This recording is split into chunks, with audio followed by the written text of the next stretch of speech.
ഒരു ഉമ്മ വന്നിട്ട് പറയുന്നത് കേട്ടില്ലേ, സ്വന്തം മകൻ്റെ ഭീഷണി കൊണ്ട് നമുക്ക് വീട്ടിൽ കിടക്കാൻ പറ്റുന്നില്ല, പേടിച്ചിട്ടാണ് കിടന്നുറങ്ങുന്നത്, സ്വന്തം ക്യാമറ നമ്മൾ പുറകിൽ വെച്ചെടുക്കുകയാണ്. കാരണം ആരെക്കുറിച്ചാണ് പറയുന്നത്? സ്വന്തം മകനെ കുറിച്ചിട്ട് പൊതുജനങ്ങളുടെ മുന്നിൽ വന്ന് പറയുകയാണ്. പൊതുജനത്തിൻ്റെ എത്രയോ ആൾക്കാർ അവിടെ നിൽക്കുന്നത്, അതവർക്ക് കെയർ ചെയ്യുന്നേ ഇല്ല. കാരണം എന്താണ്?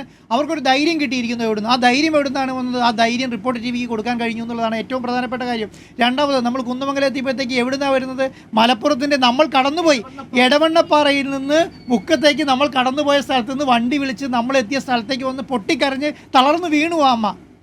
കാരണം സംസാരിക്കുക മാത്രമല്ല, നമ്മളോട് സംസാരിച്ചു, എന്തെല്ലാം കേരളത്തെ രക്ഷിക്കാൻ നിങ്ങൾ മുന്നിട്ടിറങ്ങി എന്നുള്ളതാണ്. അപ്പോൾ നമ്മളെ സംബന്ധിച്ചിടത്തോളം റിപ്പോർട്ടർ ടി വി തുടങ്ങിയത്, നമ്മുടെ മാധ്യമപ്രവർത്തകർ, എഡിറ്റോറിയൽ ബോർഡ്, ഇന്ന് നമ്മുടെ ഡെസ്കിൽ ഒരു മനുഷ്യനില്ല. ഡെസ്ക് എന്ന് പറയുന്നത് ചലിക്കുന്ന ഡെസ്കായി മാറി. കാരണം എന്താണ്? നമ്മളെ ഒരാളെങ്കിലും കുറഞ്ഞു പോയാൽ ആ ആളെ കാണുന്നതുകൊണ്ട് അത് ആ ഒരു എഡിറ്റോറിയൽ അംഗത്തിന് അല്ലെങ്കിൽ ആ ഒരു റിപ്പോർട്ടർക്ക് ഒരു മെസ്സേജ് ഒരു പ്രേക്ഷകന് കൊടുക്കാനുണ്ടെങ്കിൽ, അല്ലെങ്കിൽ ഒരു സാധാരണ ഉമ്മയ്ക്കോ അമ്മയ്ക്കോ കൊടുക്കാനുണ്ടെങ്കിൽ, ഇന്ന് വിമൻസ് ഡേ കൂടിയാണ്, ഒരു സ്ത്രീകൾക്ക് കൊടുക്കാനുണ്ടെങ്കിൽ അതുപോലും നഷ്ടപ്പെടുത്തരുത് എന്നുള്ളത് കൊണ്ടാണ് നമ്മളെല്ലാവരും ഇറങ്ങിയത്.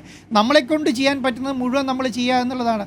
എല്ലാവരും ഇന്ന് ഗവർണറായാലും നമ്മുടെ മിനിസ്റ്റർമാരാണെങ്കിലും പൊതുജനങ്ങളാണെങ്കിലും MLA മാരാണെങ്കിലും എല്ലാവരും ആശംസ അറിയിക്കാൻ കാരണം എന്ന് പറയുന്നത് വലിയ കോഴ്സിന് വേണ്ടിയിട്ടുള്ളൊരു പ്രയത്നമാണ്. നമ്മൾ യുദ്ധമാണ് പ്രഖ്യാപിച്ചിരിക്കുന്നത്. കേരളത്തിലെ ലഹരിക്കെതിരെ യുദ്ധമാണ്. ലഹരിക്കെതിരെ യുദ്ധം പ്രഖ്യാപിക്കുന്നത് നമ്മൾ മാത്രമല്ല, കേരളത്തിലെ ജനങ്ങൾ ഒട്ടാകെയാണ്.